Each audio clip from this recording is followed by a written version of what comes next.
तो फिर बाबा साहब क्या कहते हैं, वेख फरीदा मिट्टी फुली, वेख फरीदा मिट्टी फुली। को मेरे हार दा जी कोई टुरदा होना ना आकड़ के पिया, तो बाबा साहब फिर वेख के कहते हैं, वेख फरीदा मिट्टी फुली, मिट्टी नू वेख के मिट्टी भुली, मिट्टी हसी ते मिट्टी रोई, खेड़ खूड़ फिर मिट्टी होई। अज नचदे न ससीए मोर बागी, नाले वजन रबाब तंबूर अड़िए, ना खाम ख्याल दियां खैमियां दी टुट जानी एक दिन तना बड़िए।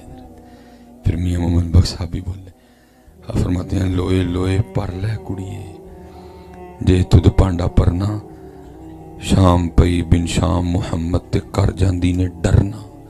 फिर मेरे कीम साहब दा शेर, अल्लाह आप की कहंदे ने, फरमाते हैं, जब तक चले, जब तक चले, जब तक चले खूब चलाई, साय अपने दी यारी,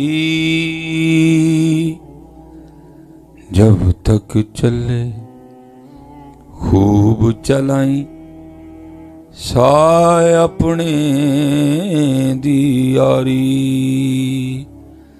ला सटफा जंजालां वाले, ला अल्लाह नल यारी है।